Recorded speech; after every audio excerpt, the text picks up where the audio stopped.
Hi, perhaps you've seen all those fancy videos where people are running, claiming it's only one animation, that one animation can be used for different directions, that you can create multiple strafes animation from one walk cycle, multiple turn animations, circle walks, and other stuff. In this tutorial, I will try to cover everything in depth, starting from the very basics. We will start maybe with simple objects, then slowly increase the complexity, going to biped characters, quadruped characters, applying some extra features. And I would like to start with a quick demo, just to get you a better idea what is happening. Don't worry if you don't understand anything, it's just a demonstration. So for example, here we have a character leaning towards some wall. And what we can do, like if we want to adjust this animation to match the other wall, we just select controls, add them to layer,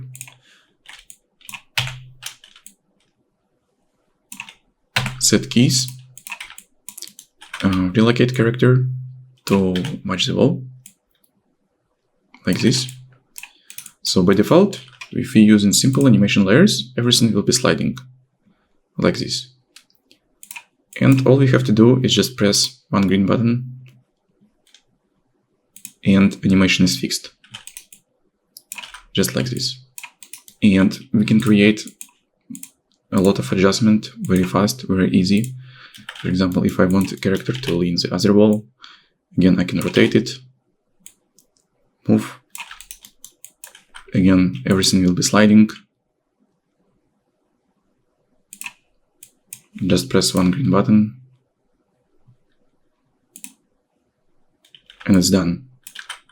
We did our adjustments like in basically seconds. I can move and rotate character even more. For example, like let's do some crazy adjustment like this. Right, and after we create a smart layer, it handles it pretty well. Another cool thing which we can do is to apply spline adjustment. For example, here characters walks through some column, and let's say we want to adjust this animation. And we just select a few controls, add them to layer, basically set 3 keys, maybe here, here, and here. Make the adjustment, right? Everything will be sliding. Now we press create smart layer button, and animation is fixed, just like this. Character is walking around the column. And we also get automatic pelvis correction to fight with the legs overextension. So before correction, it was like this. We get legs overextension. With pelvis correction, it is fixed. And all happens automatically in the background. And we also can do the same stuff with the quadrupeds. So for example, here I have bare start animation, and let's say I want to create a start to the right or a start to the left. All I have to do is just select controls, add them to layer, set a few keys, maybe visualize the trajectory, but we'll talk about this later. Just move character, rotate the character, put it in the spot, exact spot you need. Okay, everything will be sliding. Just press big green button, and the script will do all the magic for us. It will calculate how it should work, and you get a nice and clean directional start, just like this. And I can create more starts in different directions. For example, a start to the left, like this.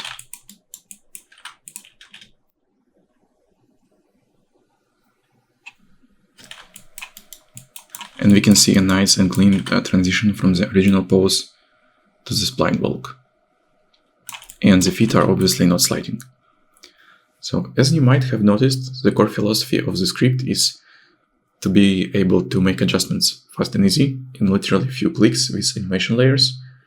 And in order to fully realize what is happening, we would have to go through a little bit of theory maybe a kind of boring theory, but after that, I can assure you, you would be able to reveal the whole script potential in your work and save a lot of time during animating. So since this is the first tutorial on the channel, I would like to quickly introduce myself. My name is Slava. I work in the game animation industry for over 10 years for now. Mostly I do stuff for Unreal Engine, like locomotion systems, animation blueprints, control rigs. But I also do some stuff in Maya, like rigs, animation, and tools for animators. And as you might have noticed, English is my second language. And honestly, recording tutorials for me is way harder than writing code. So if you have any questions, please don't hesitate to ask them in the comment section. I'd be happy to answer. Okay, so without wasting any more time, let's start with the tutorial. Okay, so how to install the script? You will get a zip archive, and if you have the script already installed on your computer, first you need to delete old files. Old files you can find in the directory. It's drive C, documents, Maya, scripts. Here I have the smart layer folder. I will delete it. Okay, so it will be like a clean install. And yeah, like after you unzip the archive, you'll go inside and you will find this drag and drop installer.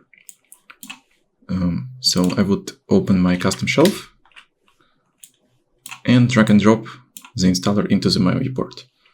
The installer will copy script files to the appropriate directory. Like here in the script editor, I can see the log file that all files were copied, and it will create a shelf button.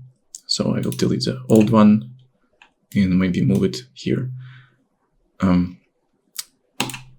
First, when I launch the script, it will ask me for my license key. So license key you should receive from Gumroad. You just copy paste your license key, press submit. It will connect to the Gumroad server, validate that license is okay, and after that you're free to use the script. An important note here, so to be able to validate the license, you need to be able to connect to the Gumroad server. And if by any chance you live in a country like China or perhaps North Korea, or any country which government blocks access to the internet, you might not be able to do it. So you might need to use some VPN to bypass those blocks. I have a script which allows to test the connection. I will put it in the description. You just run it in the script editor, and it tests if Maya is able to connect to the internet. So if everything is good, it should print everything is good. If you blocked Maya from connection, or if you don't have internet, it will return some error. So the core technology which makes all the magic possible is something called adjustment blending. I think adjustment blending was firstly introduced by Dan Lowe in GDC 2016. So there is a video on YouTube called the Animate button. I highly recommend you to watch it. It explains really a lot and provides a lot of context. So if you didn't watch it, don't worry, I will still explain it in the video, but I will put the link in the description just in case. To explain adjustment blending, I created a simple scene with a walking cube. So here we can see a cube. It's just a few keys in a loop, imitating a walk cycle. So let's say we want to change this animation. Let's say we don't want the cube to be here, we want it to be in some other spot. And usually we do it with animation layers. So I will create a layer with cube. I will set key in the beginning of time range, in the end of the time range, and I will move cube in some other spot. As you probably would have guessed, we have a lot of sliding. So the sliding happens because the adjustment in layer is applied equally along the whole animation. And as animators, ideally what we want to do is apply adjustment only in the spots where the cube is moving. And where the cube is not moving, where it's static, we don't want to apply any adjustments. And traditionally, before the adjustment blending, it all was done manually. So animator normally would have to go through layer, right? Go through layer and find the key where cube start moving. So I'll copy pose through middle mouse button to this frame, then create key here. Okay, copy pose from here to here, wait, here, maybe like this. Right, and we would have to adjust those curves, right, and this is the result which would satisfy us. But as you have noticed, that's kind of a lot of work, and this is just only one cube. Imagine if we have a long mockup take, and with with the dozens of steps, we would have to do a lot of manual work. So what adjustment blending allows us to do is to analyze animation, find areas where object is moving, where it is not moving, and apply adjustment from layer only where object is moving, proportionally to the accumulated speed of the object. So let's apply smart layer to this layer with the offset algorithm and see that all those keys were created automatically. So the cube is not sliding because adjustment in layer, right? You see, we get similar curve, which we created manually before, but right now it's created automatically. And these curves, they're matching the original movement. So again, what just happened? The script analyzed original animation and recorded the cube's speed to some internal value. Then the script enabled layer and went through all keys in the layer. So in this layer, we have only two keys. So the script went to the key 0 and to the key 100. And the script compared transformations of the object in these keys. So without layer, the cube is here. With layer, the cube is here. So there is some sort of delta by position between no layer and layer. And in the frame 0, there is basically no delta. It's the same. And after that, the script took this delta between no layer and layer and created a new layer where this delta would be interpolated according to the original cube's speed. Well, it might sound a little bit complex, but essentially what we are doing, right? We move objects only when they're moving, and when they're standing still, we don't touch them. We apply adjustment from layer proportionally to how object was moving in the original animation.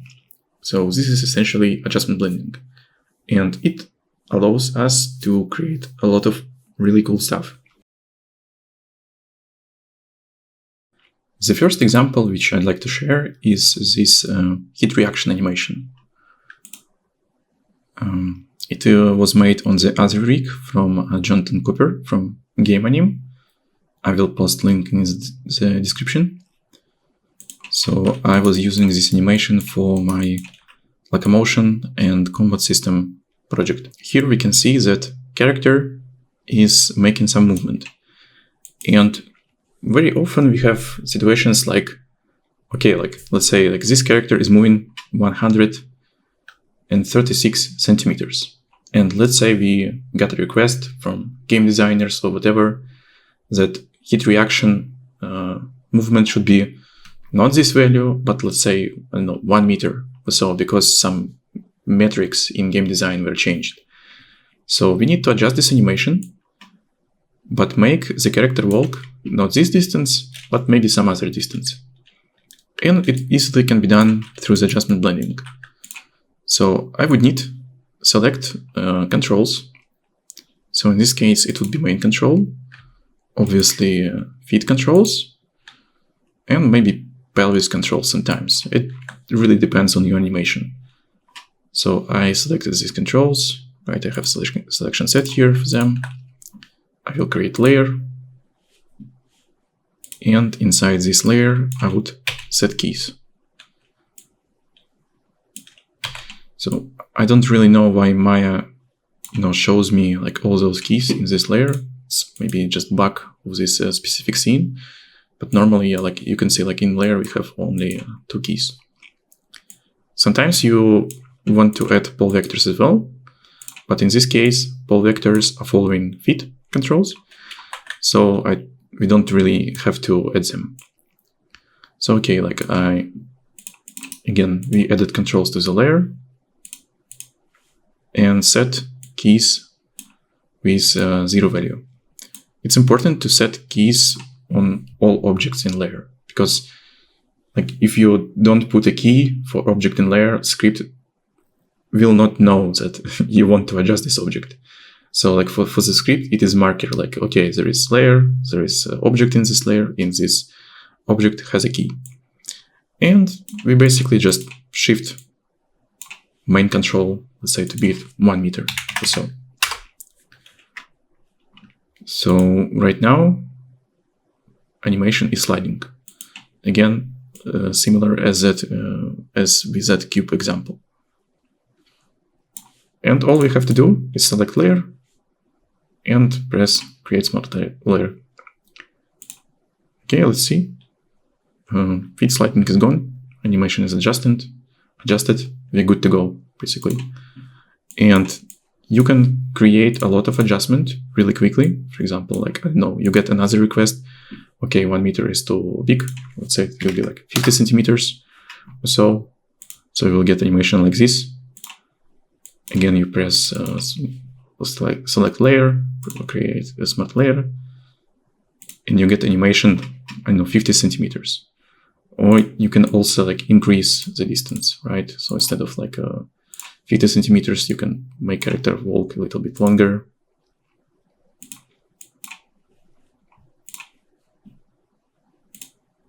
Right, and the character starts to walk a longer distance, etc. So like all these adjustments can be applied super easy, super fast, just in a click of one button.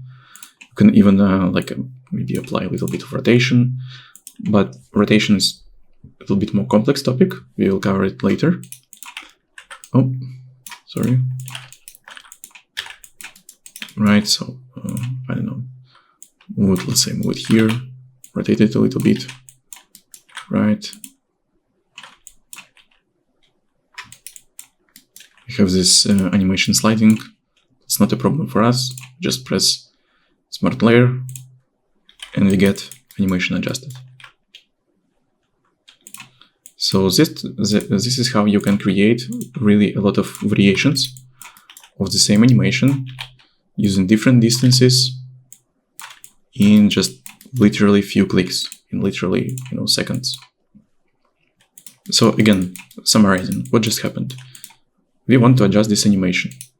So we need to add controls to the layer. So these controls would be feet controls, pelvis, main, and maybe pole vectors, right? So these controls are added in layer. So in this layer, we apply some adjustment. So the script will disable layer, analyze the original animation to find areas where object is moving, where it is not moving, how it is moving, and get its speed, record its some internal data, and then it will enable layer. It will compare okay, without layer object is here, with layer the character is here, so there is some delta by position, by rotation, and it will create a new layer where this delta, right, it would be interpolated according to the original animation. In fact, we do not necessarily have to add main control to the layer. I can maybe even remove it, right? And I will reset everything right now and just remove selected objects. We can easily manipulate the character without main control, right? I will just select feet controls, pelvis, and just move it like this, let's say, right? we still have sliding. And if I apply the smart layer, I would still have adjustment I need. But in this case, right, it's not convenient because the main control, it contains the information about the root joint, and ideally we want the root joint be below the character. So it's just more convenient to use main control to move or relocate the character. But in fact, it doesn't matter because by default, we take the transformations of the object in the world space. So like again, like script compares objects without layer with layer enabled. It sees that, okay, there is some delta by position between no layer and layer, and then it will interpolate it in the new layer, so the feet won't slide. And why I think this example is important, basically, like if you ever worked like in the game industry, right, as hit reactions, right, when character receives some damage, it's basically, right, it works like this. So the character can receive damage from any direction. Basically, it could be like from the right, from the back, from the left, from the front, and as a result, the character would, move forward or backward or to the right or to the left. And the damage animations can be, like from the right attack, from the left attack, from the top attack, from the down attack. So it, like, you have basically 4 directions multiplied by 4 different types of attacks. You can have multiple distances, like like depending on the weapon, for example, like a sword or like a knife or like a bat, baseball bat, and any other kinds of weapons which might have like different distances. So like again, like we have like 4 by 4, like 16 multiplied by 3. It's like 48 animations. Like every even small change in this setup, like if you decide like to do like not 1 meter but 1.5 meters or something, it would create a tremendous amount of work. And without adjustment blending, if you would adjust all animations manually, it would be insane. It would take weeks basically to do this hit reaction set or something. But with adjustment blending, it can be done, I don't know, maybe in hours. So it's really like a huge time saver to use adjustment blending to fix those animations, distances, and like poses. And yeah, like this was hit reactions from the back. Let's maybe try to, I have another example here. Hit reaction from the left. It can be adjusted in the same way.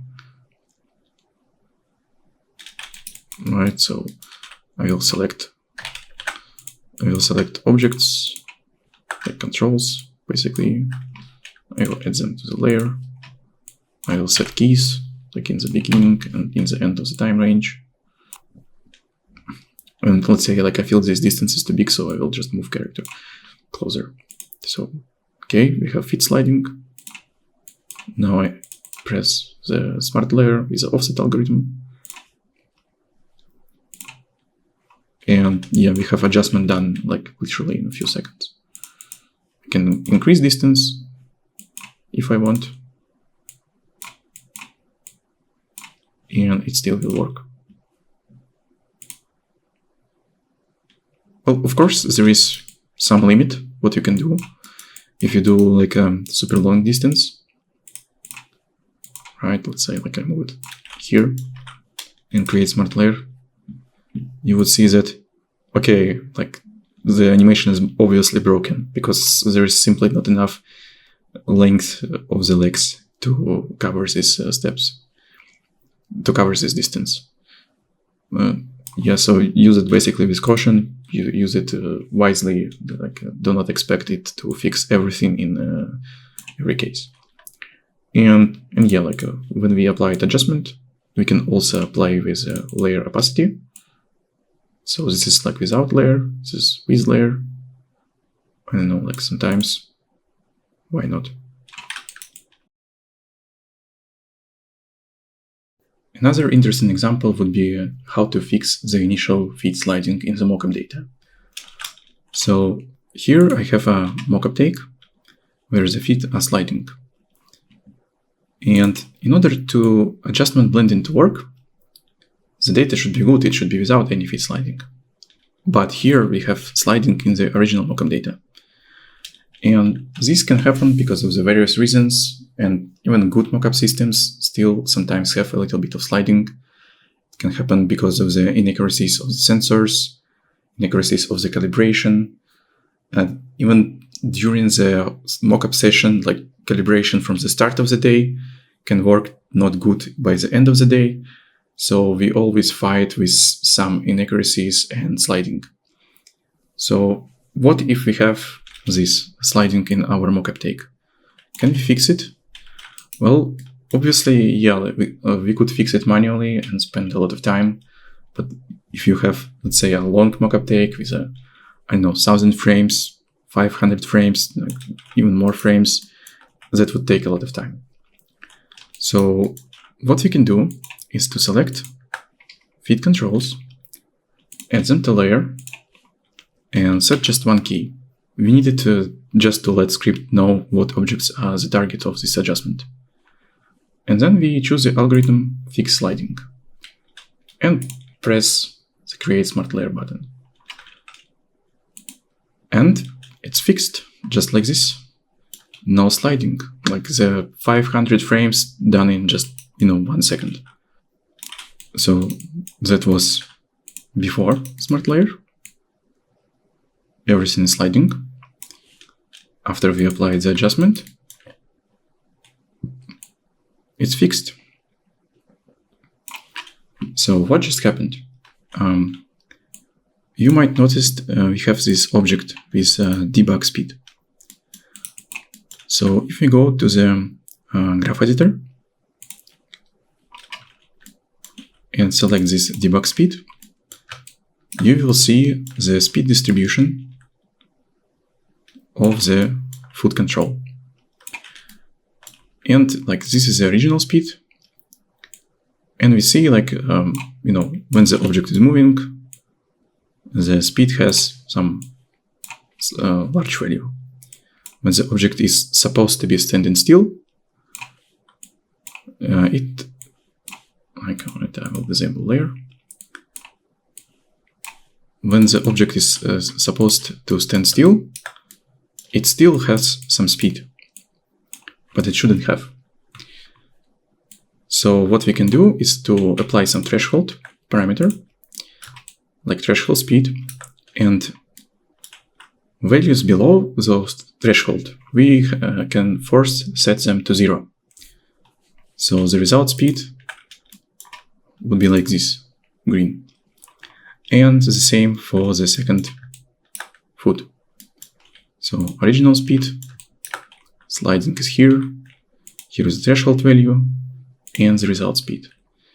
So this allows us to fix even a huge mockup takes in literally seconds, as you saw, just in a click of one button.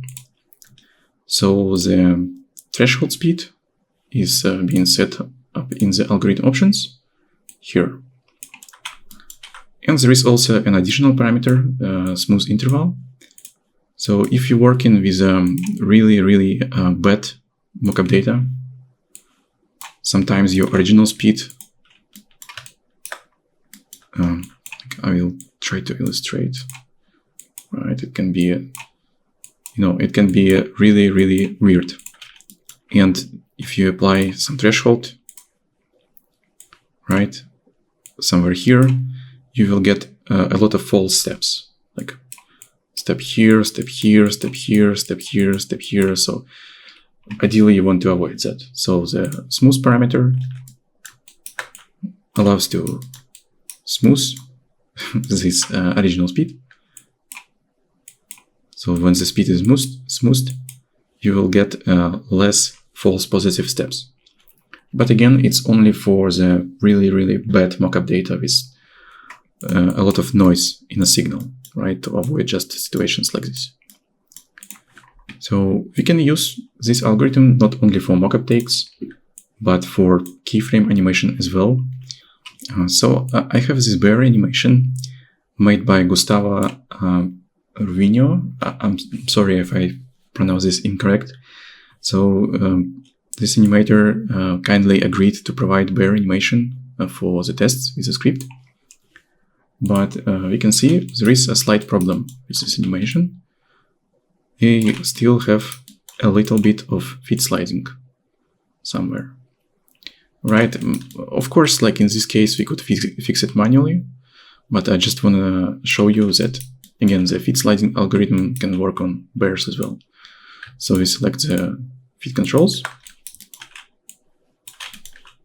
put them in layer, set one key, choose algorithm options, fix sliding, maybe, I don't know, maybe 4%, and just press fix sliding.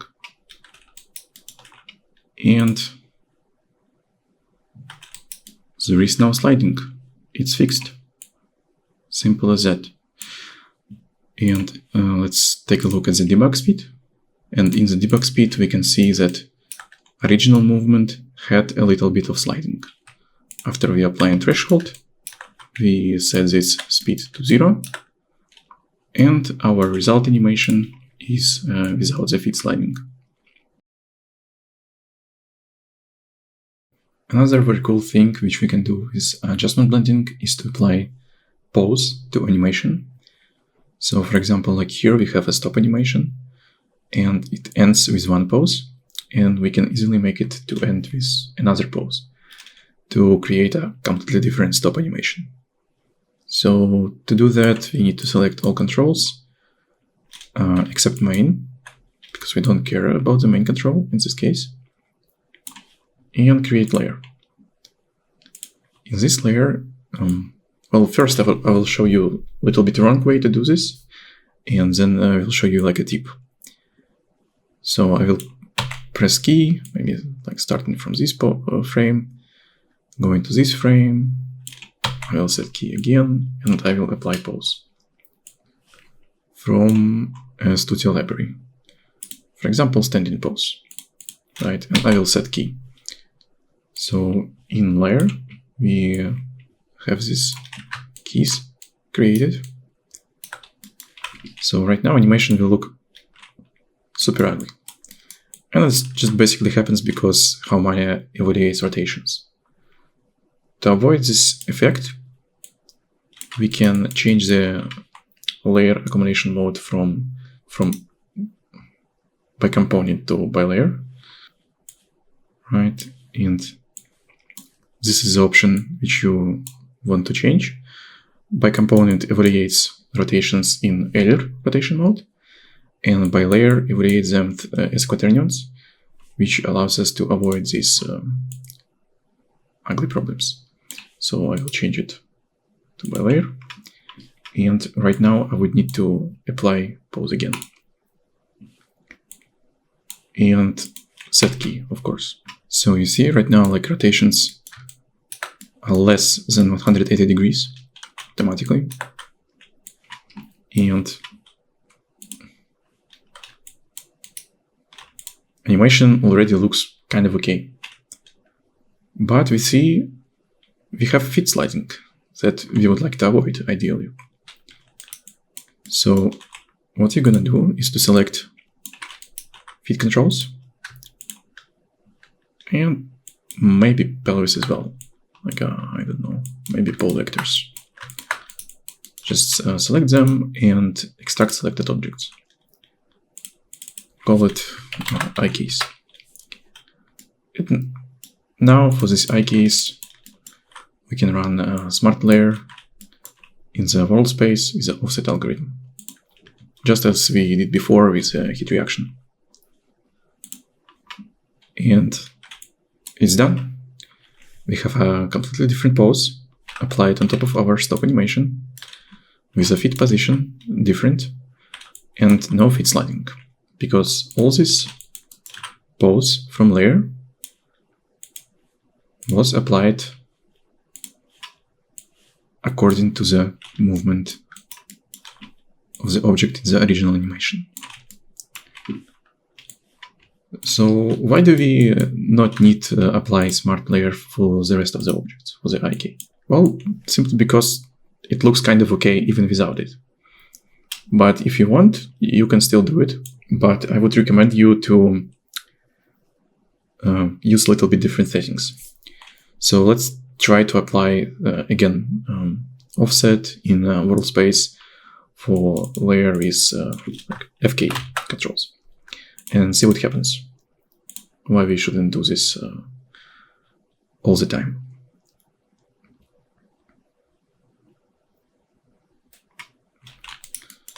So it worked, but if you look closer, I'm sure you'll find issues, because you see, like, we applying transformation in the world space. So it would mean like our FK controls will get translation, which we would like to avoid. Because again, like if you move control in world space, it will get translation. It's just the way how it works. So each of our control got some translation in layer, and yeah, like this hand is completely shrinked, and we don't want that. So if you want to apply smart layer for FK controls, do it in local space. In local space, the delta by translation is 0, because we didn't move them by translation. We only rotated the controls. So if we apply smart layer in local,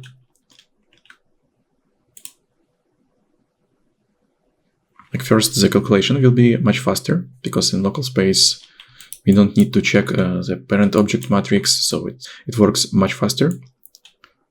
And you see that there is no translation, only rotation. But here we have another interesting problem. So this is the smart layer for FK controls, and you see like all rotations, almost all rotations are kind of linear. And this is the spot where we need to check the driver thing. So essentially, as I said before, like when we were discussing the adjustment blending, we apply adjustment proportionally to the object speed. And this speed is position speed, so how fast the object is moving in space. So this is a driver setting. And here it says position. And because our FK controls are not moving by position at all in local space, the result evaluation looks linear, which we would like to avoid. So here I prepared another example to show you like the idea.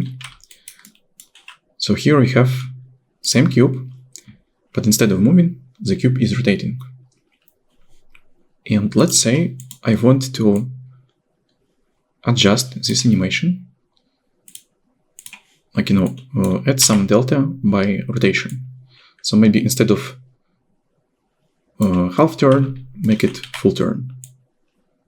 Yeah, be careful, because we need to add less than 180 degrees difference. So like before layer, it was like moving, setting still, moving, still, moving, still. When we apply layer, it always moves, because obviously, right, we apply layer equally to whole animation. So what would happen if we apply smart layer to this layer with the offset algorithm? If we apply driver by position, the result will be fundamentally incorrect. Again, because the object is not moving by position at all. So here we have some weird evaluation. Maybe it's just because inaccuracy of rounding error of float numbers or something. So there is another option in the script to use rotation as a driver. So instead of using position, we would understand how fast the object is rotating and use this rotation speed as a driver. And now create smart layer. So now we get desired effect. The object is rotating according to the original rotation speed. And we can use it to drive FK controls in our animation. So again, let's get back to the example with the pose. I will delete this layer. Select layer with FK controls and choose driver rotation in local space and create smart layer.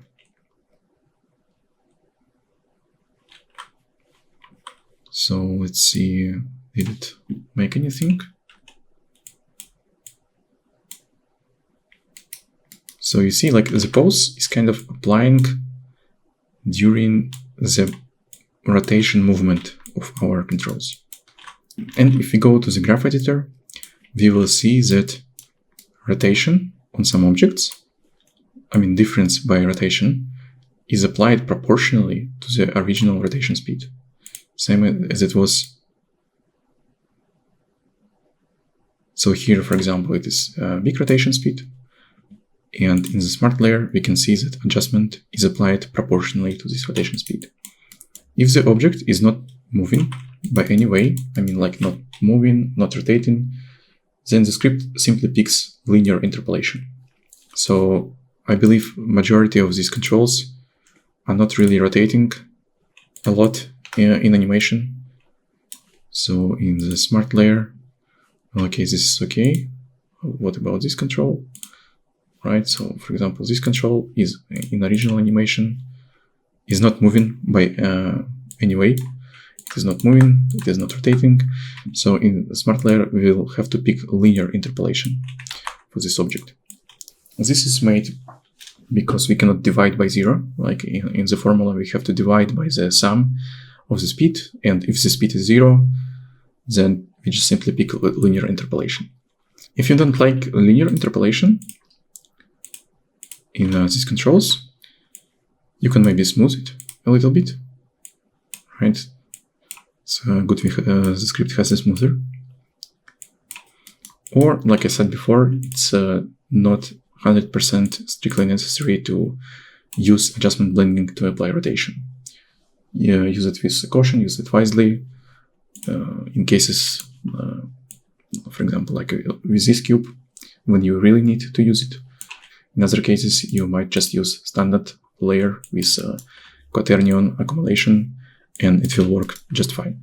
And after applying the pose, you can play with opacity of the layer if you want. For example, this was before, this is after. And with this approach, you can easily apply as many poses as you want and create a lot of variations of the same animation. Basically, same as it was shown in the original demo. You apply pose through layer, run a smart layer for the IK controls to avoid feet sliding. If you want, you can apply smart layer for the FK controls with a rotation driver in local space, if you want the adjustment to be proportionate to the rotation speed. If not, you can just use a regular layer with quaternion interpolation for rotation. Another short example which I'd like to share would be the vault animation.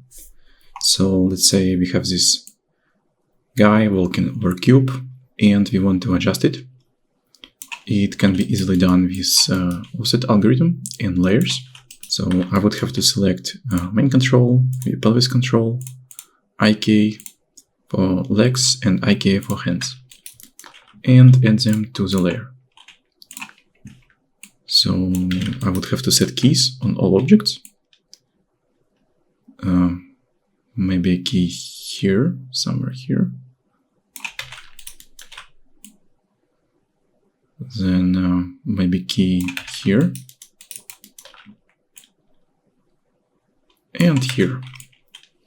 Let's move it to match the environment. Okay, like this. Like this. Right, we're going over the obstacle. Here it can be done. Let's move like this. And maybe from the top view. Look at this. So basically it took me, I don't know, 1 minute to adjust it. But we can see everything is obviously sliding. So after the adjustment is done in layer, all I have to do is select layer, press offset algorithm in world space, and it's basically done.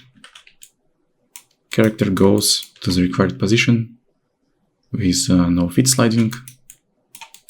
Everything works kind of okay. But of course we can apply,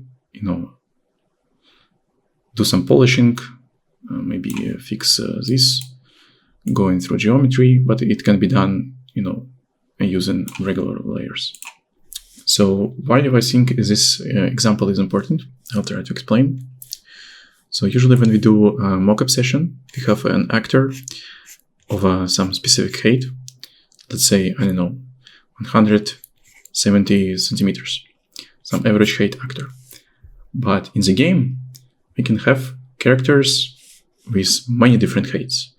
We can have a game character short height, maybe like 150 centimeters, or a character with a big height, maybe like 190 centimeters. And when we do the retarget from our mockup actor to game characters, all distances are being scaled. So if our mockup actor is walking, let's say 1 meter, our short model in game will walk, 80 centimeters. And our tall model will walk, 1 meter and 20 centimeters. And what is interesting about world animations, usually they connected to specific metrics. For example, like 1 meter, half meter, 2 meters, and etc., etc., etc. So in my previous project, when I was working on the open world, we had like a bunch of different metrics.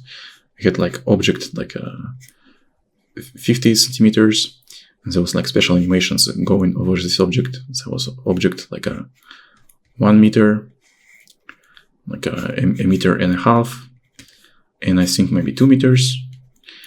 And also there are like combinations, like going from over object 50 centimeters to minus 50, like from 50 centimeters to minus 1 meter, from like 1 meter to minus 50 centimeters. You realize like what I'm saying. There are a lot of combinations. So in game development, it's usually a huge amount of world animations. And because of these differences of mockup actor and your actual game model, you always need to adjust those animations to match the specific metrics of your game environment.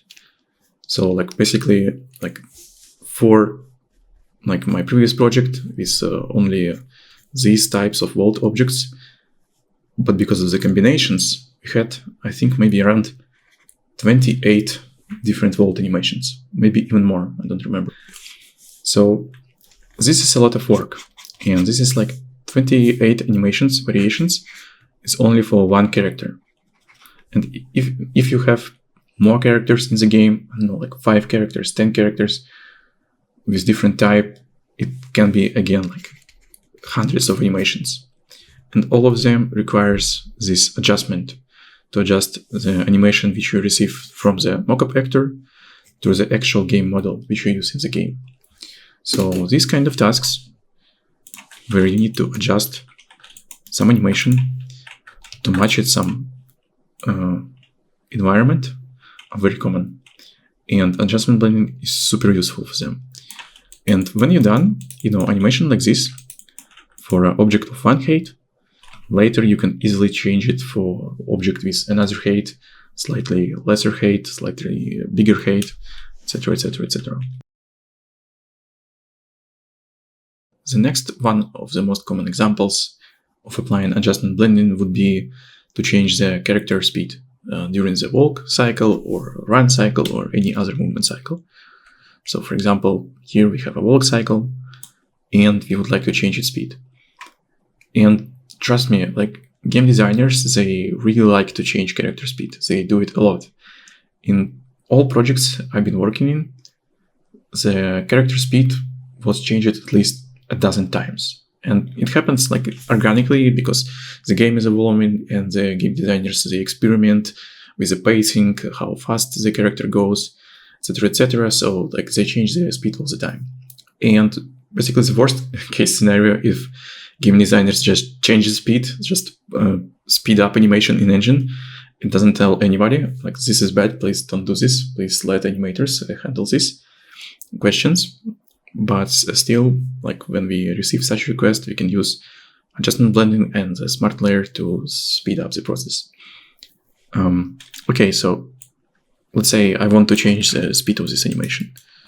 So same as before, right? I just select fit controls, main, maybe pelvis, maybe pull vectors, and I will add them to a layer and set key, right? Set key in the beginning, maybe in the end. And I can move my control, create layer, and I would get, animation with a new speed, where the feet is not sliding. I can make animation, with a slower speed, lower speed, right? So right now, like feet is sliding. Okay, it's not a problem. Just apply an offset algorithm, and it's done. Right, but you might have noticed that when we apply some correction, the animation starts to look differently, right? So here the pelvis is kind of too low because like the steps distance is shorter than it was before and it looks kind of ugly. And if we increase the distance, right, we have legs overextension. So this is not good, we need to fix it. And like the first way of fixing it, I would say, would be to realize our limits, what we can do.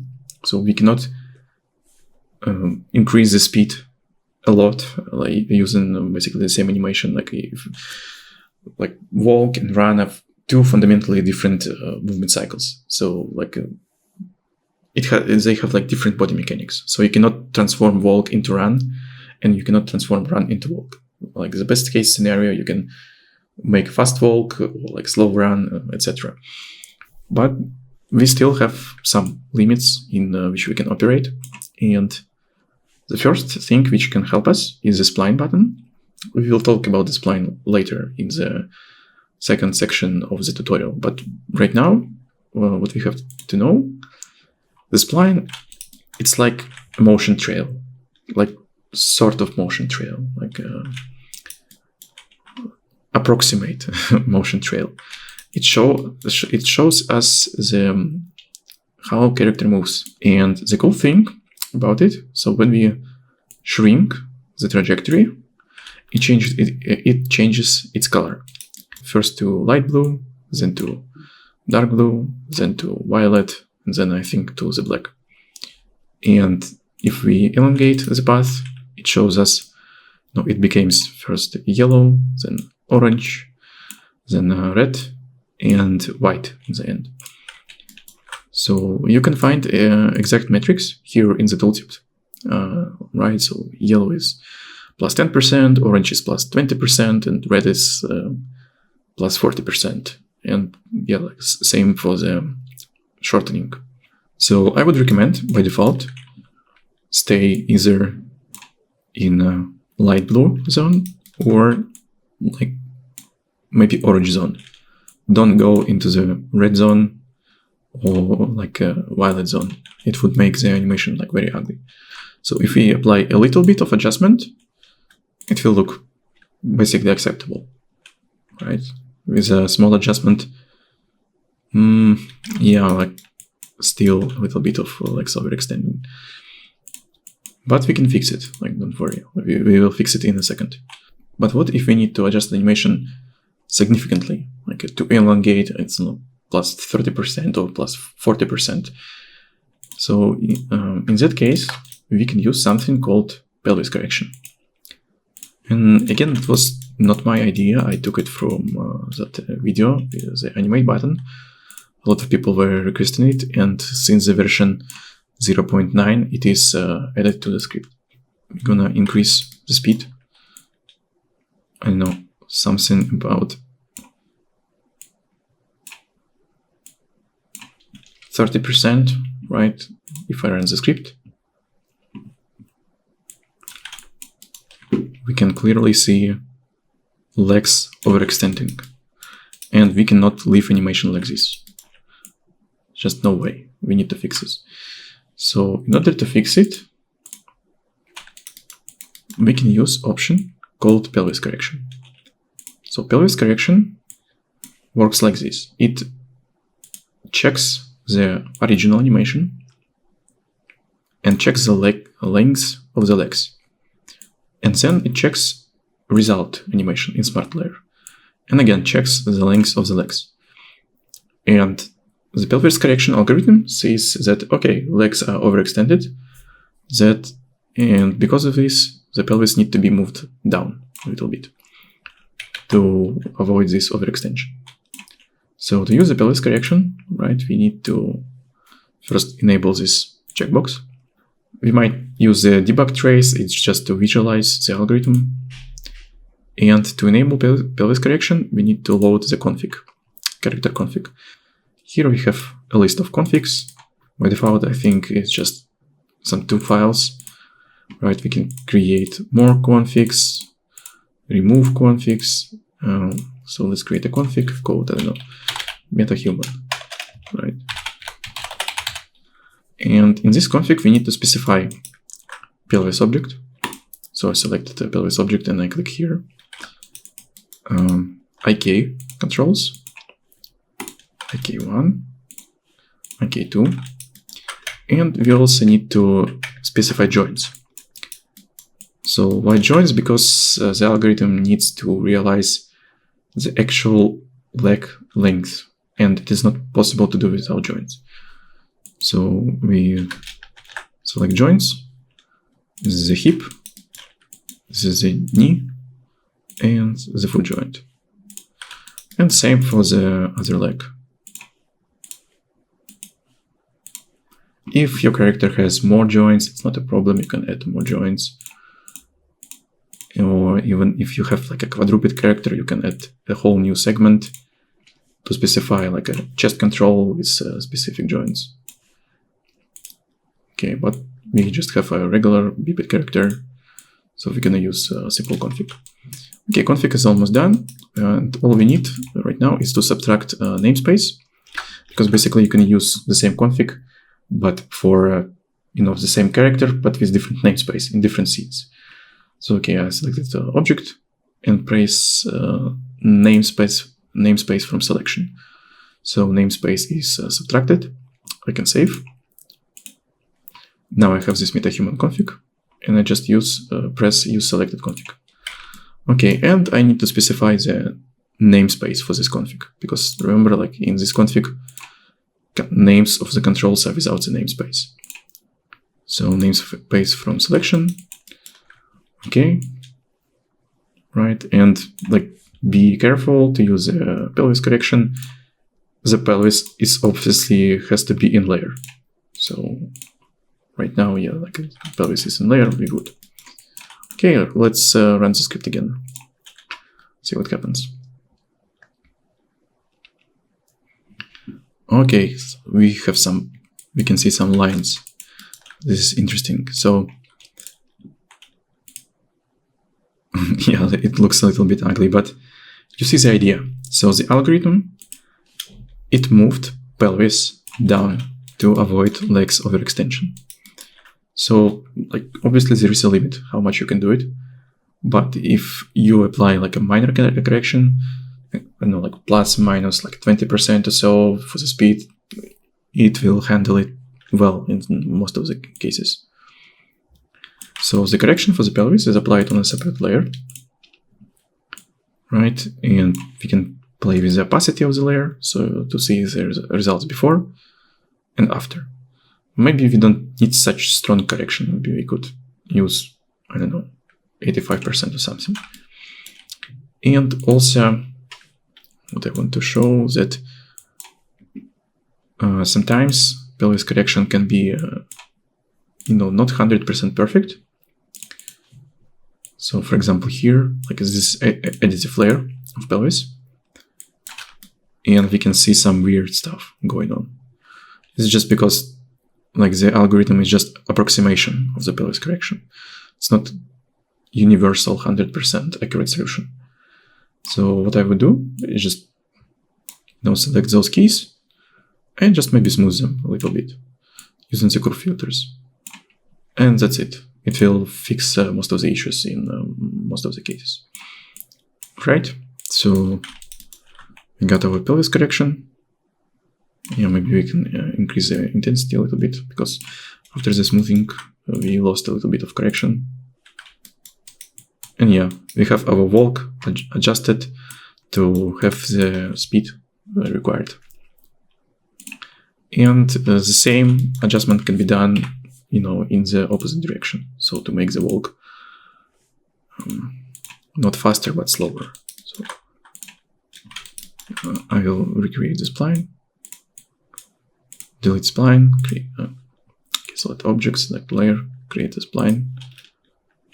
Right, make animation shorter. Right, so you remember, like, without pelvis correction, it looks ugly. Right, we have some weird steps like this. And with pelvis correction,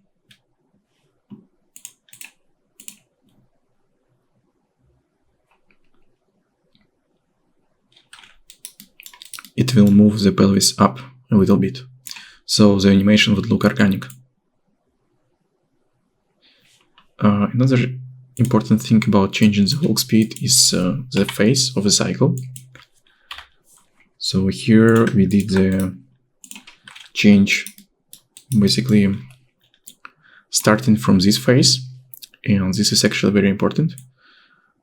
If we start from other phase, the result won't be so good. So let me show what I mean. Let's start from this phase of a cycle, right? So here I will press key, 0 out, press key, 0 out, like, not to forget remove this key. Let's remove it, because it will break everything. It's important to be cautious and keep only keys you need. Okay, so from this phase, if I increase the distance,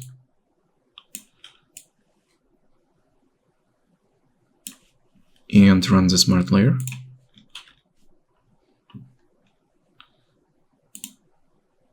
you will see that something weird is going on.